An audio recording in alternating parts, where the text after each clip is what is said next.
Hello guys, today I will show you how to get Open NAT on COD Ghosts. And it's really easy actually. And so what you want to do first is you want to know what your default gateway is. So you want to open up CMD and type ipconfig.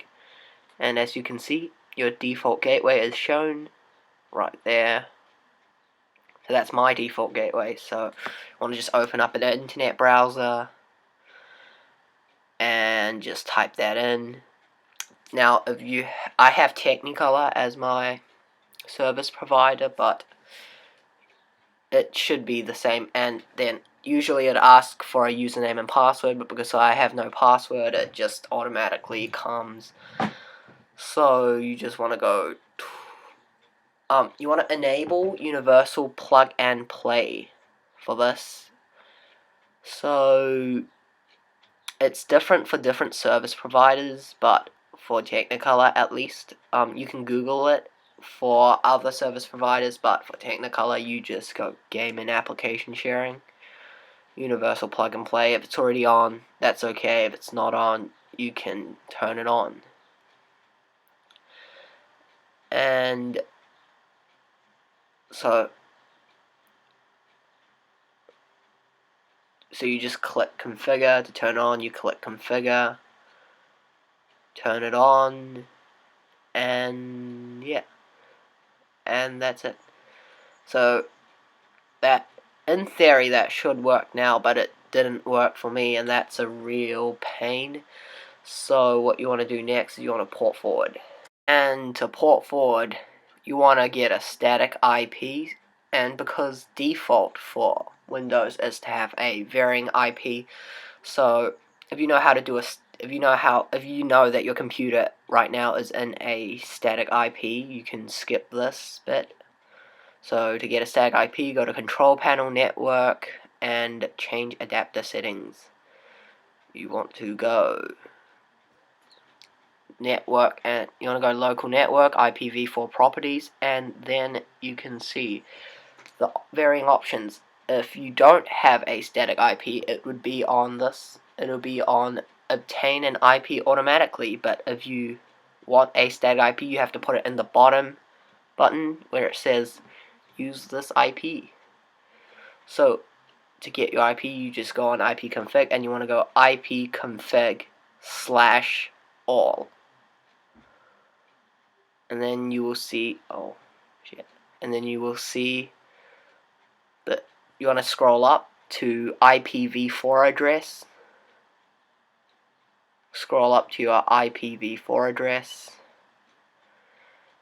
and as you can see, that's my IPv4 address. If it's static, it will say my IPv4 address. If it's not, it will say the gateway address, I'm pretty sure. But so what you want to do is, to create your static IP, you have to create a totally different IP. So just think of a number between 1 and 256, and go for like the middle 100s or something. Yeah, like I chose 134, but only the last bit should change. Like the front 3 things should not change, like 1.192 should not change. Only the last 3 should change, and then you just enter your subnet mask. There are lots of different videos to show you how to get a static IP, and my one's definitely not the best.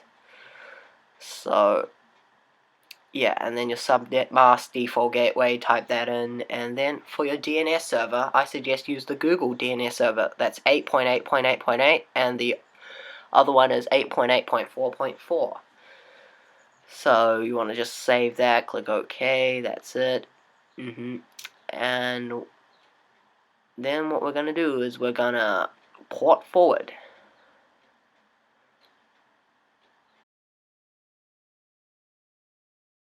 Okay, so to port forward, first you want to enable Telnet.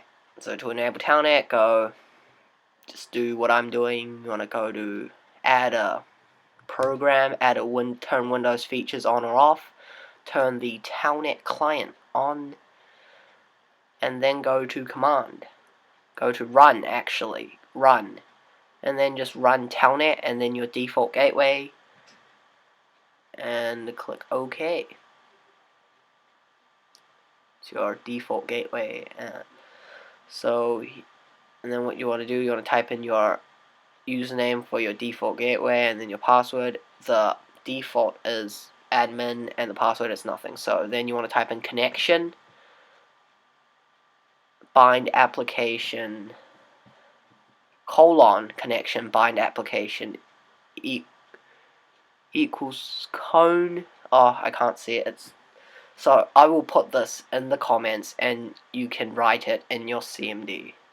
So this will be all in the comments. And you just press enter after that, and then you go save all, and the ports are forwarded. And what you want to do, you want to restart your router and enjoy your Open NAT Gaming. Thanks guys for watching. So if this guide worked for you, then I feel really happy for you, because I spent hours on the internet googling for things and then they didn't work. But you might heard of portforwarding.com, but that's just been a pain for me. So, and if you have any questions, feel free to leave a comment in the comment box and I will reply to them. Thank you.